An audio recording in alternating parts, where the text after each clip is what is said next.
Hey, what's going on, guys? It's Dre here. Welcome back to another episode of our NHL 22 Seattle franchise series we got going on here. So we're going to be playing the playoffs today against our arch rivals of the Vancouver Canucks in a best-of-7 series. What do you guys think? Do you think that we can actually get through here and make a deep run into the playoffs? I want to know what your thoughts are. Leave some comments. Let me know what you feel about this team. Also, if you haven't already, please make sure to subscribe. I'm trying to hit 1,000 subs by the end of the year. And every sub helps. Also trying to, get 30 likes in this video, so make sure to drop a like as these videos take time to make, and I greatly appreciate the support. So here we are, simulating the games, and JT Miller and Bo Horvat give Vancouver a 2-0 lead in game number 1 with about 6 minutes to go, but William Eklund scores one to cut the lead in half. Can Seattle come back and tie this game? And no, Seattle ends up losing 2-1 to Vancouver. So the Vancouver Canucks take a 1-0 lead. In game 2, it's 2-2. Fleury and Hoagland score. McKay and Wideman score for the Seattle Kraken.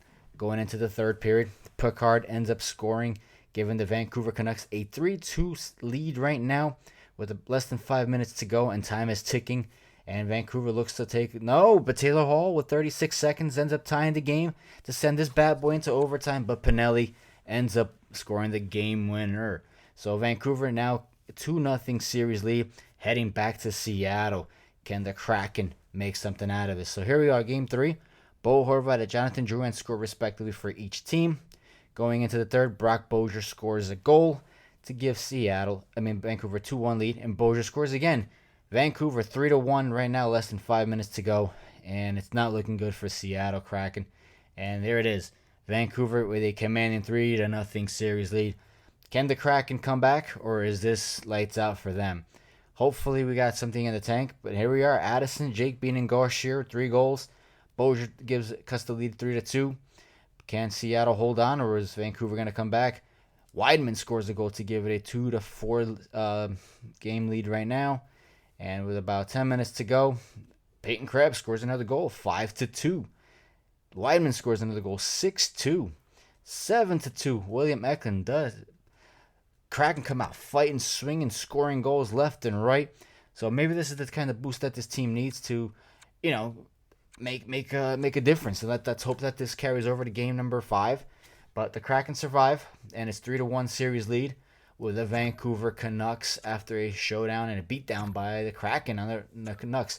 Roman Josi scores a goal to give Seattle 1-0 lead, but Kraken scored 2 unanswered goals with Picard and Horvat. And Miller with another goal to give 3-1. Pedro Wyman cuts the lead 3-2 with about 11 and a half minutes to go. And it's not looking good for Seattle as the time is winding down. And Curvada ends up scoring a goal for the Vancouver Canucks to give them a series win over the Seattle. So as the Kraken fall to the Canucks in 5. They end up winning the Stanley Cup in 6 over Toronto. So congratulations, Vancouver. You got yourselves a cup. Pedro Wideman, William Eklund, and Taylor Hall end up with 6 points as our top 3 forwards. Meanwhile, Jake Bean scores 5. Jonathan Drouin scores 4 points. Peyton Krebs, Addison with 2. Landeskog, Romanov with 2. Josie, Gaucher, Vesalainen, Frost, ABB, Alexiev, Pesci, Smith, and Schneider Hartman and Greenway pretty much either 1 or 0 points respectively. Kekkonen in 5 games, 131, 910, 282. Not the best performance I expected, but Marner, Athens, and Bozier are the top 3 point getters in the playoffs. So congratulations to them. And Makar, 28, with Quinn Hughes and Punarov right behind. There's no competition between Makar and Hughes. Makar is just unbelievable. Dasher Demko with 15 wins, 912, and a 275 to get the Stanley Cup. So here we are.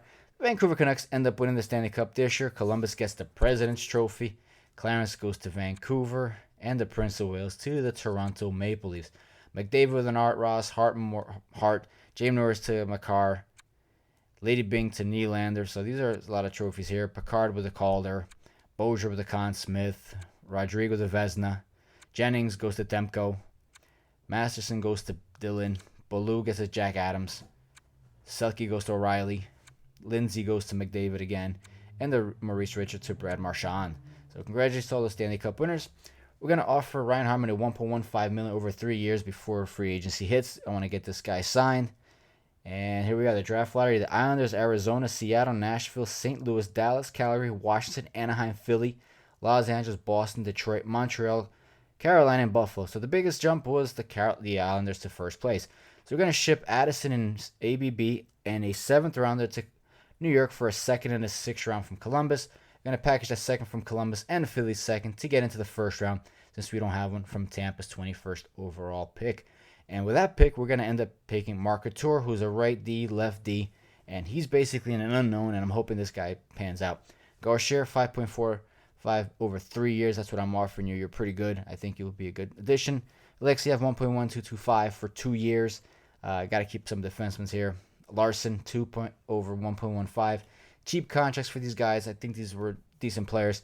Ian Scott, 2 years, 0.800K. Playing the minors, and then Sword 0.800K over 2 years as well. He's going to replace Addison in the lineup.